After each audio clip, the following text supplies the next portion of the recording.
बिल्कुल जनाब, तन्हा तन्हा रातों में नींद ना आने की और भी बहुत सी वजूहात हो सकती हैं, सिर्फ एक प्यार ही वजह नहीं होती है। मच्छर भी काटते हैं लोगों को तो नींद नहीं आती, आजकल तो गर्मी की वजह से नींद नहीं आ रही है। और भी बहुत सी वजूहात होती हैं, अपने करतूत होते हैं, अपने गुनाह होते हैं जो आपको सोने नहीं देते, ज़मीर का बोझ होता है जो आपको सोने नहीं देता, आपके अपने ज़ात के साए होते हैं जो आपको सोने नहीं देते हैं।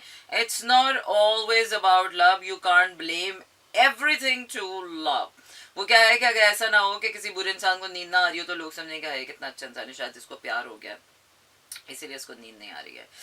Okay, everyone is being crappy. Some few friends are sick, few friends are ill, few friends are agitated, few friends are cranky, few friends are crappy.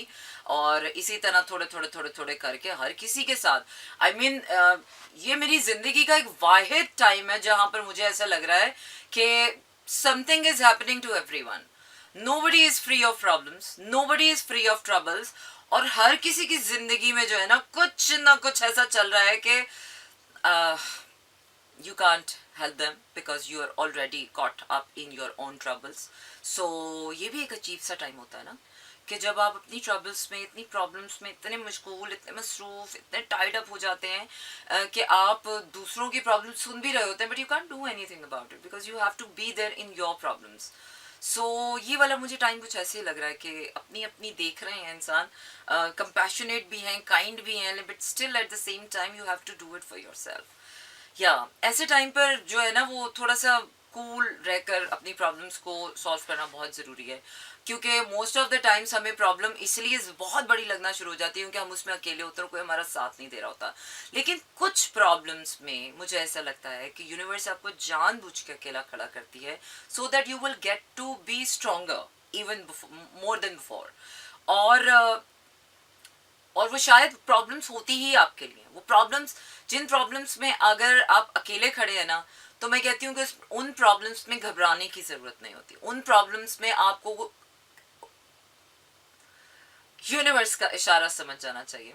अभी मेरे मुंह से कितने अल्फाज थे जो यूं आए और यूं चले गए, बट आई कांट से।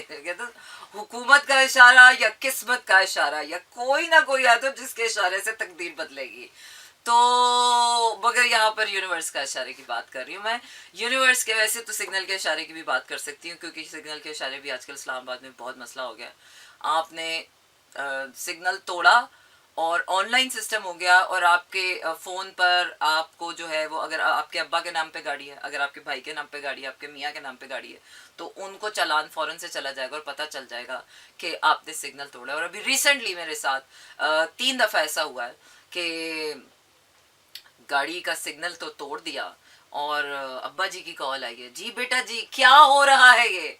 मैंने बोला अब्बू बिल्कुल ठीक ठाक है सब कुछ, but my father got to know कि यहाँ पर इतने बजे इस वक्त सिग्नल तोड़ा है। और हालांकि ये जो अभी F10 का हमारा राउंड अबाउट है इस्लामाबाद में, यहाँ पे ये एक वाहिद सिग्नल फ्री इशारा था, बाकी पूरे मार्गला पे आप जितने भी सेक्टर्स में जाएं तो उस पे इशारे हैं। तो हम बड़े खुश होते थे, यार शुक्र है चलो ये एक तो है राउंड अबाउट जिस पे इशारा नहीं है। तो अब अनफॉर्चुनेटली या फॉर्चुनेटली, क्योंकि अब ये F10 और E11 पे बहुत ज़्यादा ट्रैफिक हो गई है, न्यू फ्लाईओवर बन चुका है, शाहरा ईरान बन चुकी है एंड ब्रिलियंटली ब्यूटिफुल। और जब आप लोगों का इस्लामाबाद आना हो तो आप देखिएगा कि इस्लामाबाद भी जो है वो कितना तरक्की कर रहा है। अब तो इस्लामाबाद की वो ओल्ड फील ही नहीं आती है। हालांकि पुराने इस्लामाबादी इस बात से बिल्कुल नाखुश हैं, लेकिन हम जैसे लोग जो सेटलर्स हैं, जो और शहरों से आगे सेटल हुए, हम बहुत खुश हैं क्योंकि अब Islamabad is a happening city. तो इट्स अ ब्यूटिफुल सिटी। और डेफिनेटली क्योंकि अब इस्लामाबाद में लोग बहुत ज़्यादा आ रहे हैं और नए सेक्टर्स डेवलप हो रहे हैं और आबादी बहुत ज़्यादा बढ़ रही है, तब उसके साथ साथ जाहिर बात है कंस्ट्रक्शन भी होगी, डेवलपमेंट भी होगी, रिसोर्सेज भी बढ़ाए जाएंगे।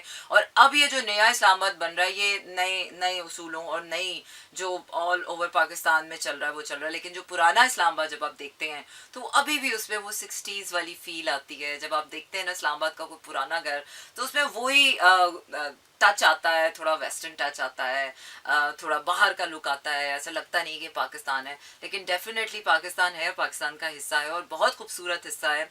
और मेरी तो हमेशा से ये दुआ है कि यार जब इस्लामाबाद इतना खूबसूरत हो सकता है, साफ़ सुथरा हो सकता है, रूल्स एंड ऑर्डर उसके अच्छे हो सकते हैं, लॉ एंड फॉलो किया जा सकता है, तो why not in any other city? क्यों और हम शहरों में इस तरह का सेम कार्बन कॉपी यही जो है वो प्रोसीजर हम क्यों नहीं अप्लाई कर सकते? बट आई डोंट नो, आई पता नहीं, शायद लोगों से मनवाना मुश्किल है या I don't know what's wrong with this. ऐसी तो बहुत सी चीज़ें अपने मुल्क में जहाँ पर भी नज़र उठा के देखें, because there is a room और improvement for a lot of things in our country. हम अपनी इकोनॉमीज़ में देखें, इकोनॉमिकल देखें तो हमारी कंट्री में बहुत चेंजेस होने ज़रूरी हैं। हम अपने प्रोडक्ट्स को देखते हैं, तो मैं जब भी शॉपिंग करने जाती हूँ तो मुझे हमेशा एक लैक फील होता है कि नहीं यार, कोई पाकिस्तानी प्रोडक्ट होना चाहिए इस जगह पर कि जो हम प्राइड से ले सकें और प्राइस भी कम हो, अफोर्डेबिलिटी भी हो। सो इसमें भी बड़ा अफसोस होता है कि यार पाकिस्तान उस तरह से जो है वो चीज़ें नहीं बना रहा जिस तरह से हमें बनानी चाहिए।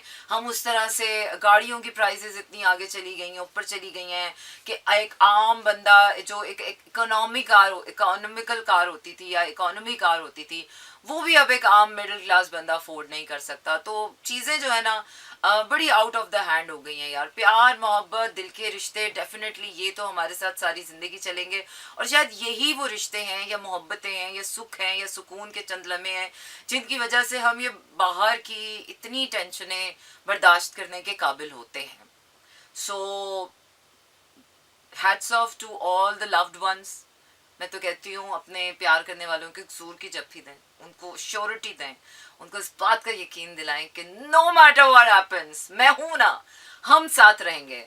क्योंकि ये जो प्राइस हाइक्स हैं, इन्फ्लेशन है, इलेक्ट्रिसिटी इन्फ्लेशन है, फिर ये पेट्रोल प्राइसेस हैं, गाड़ियां कहाँ जा रही हैं, घरों की कीमतें कहाँ जा रही हैं, मतलब क्या आपने गाड़ी बनानी है, एसेट बनाना है, घर बनाना है, ये बनाना, तो आपकी तो पूरी जिंदगी जो है एक वर्ल्ड पूल के अंदर आके फंस गई है भी। कब आप अपने ख्वाब पूरे करेंगे, कब आप अपने ड्रीम्स जिएंगे, कब आप अपने गोल्स पे जाएंगे, कब आप अपने, अगर आप पैसे देखिए, पैसे की जंग एक अलग जंग है, पैसे की जंग में चले गए ना, फिर पैसा ही ख्वाब है, पैसा ही बिछोना है, पैसा ही ओढ़ना है और पैसा ही रोना है और पैसा ही हंसना है। बट ये जिंदगी नहीं है, life is more than that. और हम उन लोगों पर पिटी ज़रूर करते हैं कि भाई यार देखो इन बेचारों के पास पैसा नहीं है, बट यू नेवर नो, उनके पास ख्वाब होते हैं। मैंने बहुत से ऐसे मिडिल क्लास लोग देखे हैं और जो कि जिनके पास शायद पैसा ज़्यादा नहीं होता, लेकिन उनके पास ख्वाब होते हैं, उनके पास सॉलिड पर्सनालिटी होती है। और मैंने ऐसे बहुत से अमीर लोग देखे हैं जिनके पास बड़ी गाड़ियाँ तो होती हैं, जिनके पास बड़े घर तो होते हैं, लेकिन बड़े दिल नहीं होते, बड़ी सोच नहीं होती, उनके पास बड़े ख्वाब नहीं होते, उनके पास कोई मकसद नहीं होता। And they're just like living like a vicious cycle in a vicious cycle, and then उसी लूप में चले चले जा रहे हैं, and they can't think beyond the box. So through tarot मुझे मौका मिलता है लोगों को अंदर से जानने का, तो मुझे समझ आता है कि नहीं यार, it's not always the other side is greener. Sometimes आपको अपनी छोटी सी कुटिया में भी देखना पड़ता है, you need to find a lot of reasons to be thankful. So गर्मी है, महंगाई है, पैसे नहीं हैं, महंगे कपड़े नहीं ले सकते, महंगी यूनिवर्सिटीज़ में नहीं जा सकते, महंगी गाड़ी नहीं ले सकते, बड़ा घर नहीं ले सकते हैं, ये नहीं कर सकते, वो नहीं कर, उन सारी चीज़ों में जो हम नहीं कर सकते हैं, उन सारी चीज़ों में वो चंद चीज़ें जो अल्लाह ने आपको दी हैं, जो आपके पास हैं, जो आप कर सकते हैं, जो आपकी हैं, जो आपकी मीरास है, जो आपका कैरेक्टर है, जो आपकी सेल्फ रिस्पेक्ट है, जो आपकी पर्सनालिटी है, या आपके आसपास वो चंद चीज़ें, वो छोटा सा मोबाइल, वो छोटी सी गाड़ी, वो छोटा सा घर, वो दो चार अपने लोग, तंग करने वाले, प्यार करने वाले, बी ग्रेटफुल फॉर देम।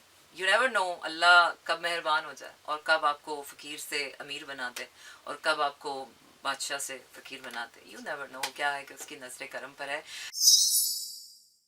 जी हाँ जनाब, that was the blast from the मुझे लग रहा है कि टंग ट्विस्टर जो है ना, ये स्लिप ऑफ द टंग कोई बहुत बड़ा बंद कराने वाली है, अल्लाह खैर करे। जी हाँ जनाब, एनीवेज आपको बताते चलें कि कराची, लाहौर, इस्लामाबाद, पेशावर, बहावलपुर और सियालकोट में इस वक्त आप सुन रहे हैं 107.4 की फ्रीक्वेंसी पर मेरा एफएम। इसके साथ साथ आपको बताते चलें कि आप इस वक्त मुझे मैसेजेस भी सेंड कर सकते हैं, और मुझे एक मैसेज आया भी हुआ है और उसके बाद मैंने दोबारा चेक भी नहीं किया। हेलो सना जी, आपको फिर वजह तंग कर रहा है कि वजह तंग कर रहा है? वजह तंग कर रहा है, अच्छा वजह आपका नाम है, कर रहा है क्योंकि सना और फिर मना। अच्छा हाँ, सना और फिर मना, अना, फिर साथ में अना भी आ जाती है। सना के बाद मना और मना के बाद आ जाती है अना, और अना के आगे तो मोहब्बत भी हार जाती है। क्या है कि अना के आगे तो बड़े बड़े रिश्ते हार जाते हैं। तो अना को जीतने नहीं देना चाहिए, मोहब्बत को जीतने का। कहते हैं कि अना को हराने के 1000 ही बहाने हों, आप हराएं अना को, लेकिन मोहब्बत को जीतने का एक भी बहाना मिले तो मोहब्बत को जिताते हैं। Okay so I am heading towards, अब मैं खाना खा के बैठ गई हूँ, उसके बाद अब मैं कॉफ़ी भी पी रही हूँ, but I don't think so कि coffee is working on me. देखा, गलत माउस पकड़कर और सही काम का इंतज़ार करना, ये बिल्कुल ऐसा ही है कि जैसे आप ज़मीन पे खड़े हुए, आपने बीज ना बोया हो और आप ज़मीन पे खड़े हुए बस ये दुआएं कर रहे हो, या अल्लाह इसमें से बहुत फल उग जाए, या अल्लाह इसमें से फल उग जाए। तो ज़िंदगी में बहुत से काम ऐसे ही हम कर रहे होते हैं कि हम कोशिशें नहीं कर रहे होते हैं, और सिर्फ हम दुआओं पे चल रहे होते हैं कि अल्लाह है ना, अल्लाह कर देगा। तो अल्लाह ने भी बोला यार कोशिश करो, और उसके बाद फल की उम्मीद करो, उसके बाद मैं तुम्हें बताऊंगा कि कामयाब होगे या नहीं होगे। ओके जनाब, बिल्कुल हम वापस आ गए अपने शो में जिसका नाम है Slow Jams, and yes this is me Sana Humayun. एंड तुम नाराज हो तो क्यों हो, है ना? नहीं होना चाहिए ना। और अगर कोई नाराज है तो उससे पूछना चाहिए कि वो क्यों नाराज है, और मोस्ट ऑफ द टाइम कोई आपसे नाराज होता है तो वो आप ही की वजह से होता है। कोई किसी और की नाराजगी किसी को नहीं दिखाता। हाँ, किसी और की नाराजगी किसी और से हो तो वो इंसान आपसे मुंह सीधा करके फिर भी बात कर रहा होता है, लेकिन अगर कोई इंसान आपसे मुंह बना के बात कर रहा है तो उससे पूछने बजाय इसके कि बोले हाँ तुम ऐसे की बात कर रहे हो मुझसे, तुम्हें क्या हो गया, तुम पागल हो गए। Show some compassion man. अगर कोई गुस्से में तो उससे पूछे इज एवरीथिंग ऑल राइट। हम अपने अगर सवालों के नरेशन चेंज कर देना तो मुझे लगता है कि हमारी ज़िंदगी के 95% झगड़े ही ख़त्म हो जाएं। हर तरफ प्यार ही प्यार हो, हर तरफ मोहब्बत ही मोहब्बत हो। वैसे वो भी कितना इम्प्रैक्टिकल सा, बोरिंग सा लगेगा ना। कोई लड़ नहीं रहा होगा, कोई किसी की बुराई नहीं कर रहा होगा। सो मुझे लगता है बाज़ दफ़ा लाइफ जैसी है ना वैसी ठीक है। अल्लाह भी तो चाहता तो सभी को अच्छा कर सकता था, मगर अल्लाह ताला भी हर किसी को बॉइलिंग वाटर्स में डाल के उसके हिसाब से, उसके फ्री विल के हिसाब से, उसकी जजा और सज़ा, उसके बैड गुड कैरेक्टर के हिसाब से, उसके हिसाब से देखता है। क्योंकि फ्री विल एक ऐसी चीज़ है जिसके आगे तो अल्लाह भी आपके ऊपर जोर ज़बरदस्ती नहीं करता। If you are saying I am not going to do it, अगर वो चीज़ आपकी किस्मत में भी अल्लाह ने लिखी है, वो अच्छी भी आपके लिए, and if you are not willing to do it, तो वो चीज़ खुद उठ के आके आपके ऊपर तारी नहीं हो जाएगी। वो क्या है ना कि इसलिए अच्छाई हो या बुराई, हाथ आप ही का होगा उसके अंदर। अच्छाई में हाथ जाएगा तो आपको सवाब मिल जाएगा, और बुराई में हाथ जाएगा तो वही आपके लिए सजा बन जाएगी। So think before you act, it's very important. और इसी के साथ आपका मेरा साथ हुआ चाहता है ख़त्म। रखिएगा अपना ढेर सारा ख्याल, क्योंकि कल फिर होगी मुलाकात, and tomorrow we are gonna do the tarot night. So take care, टारा एंड शब खैर। This is Mira FM 107.4.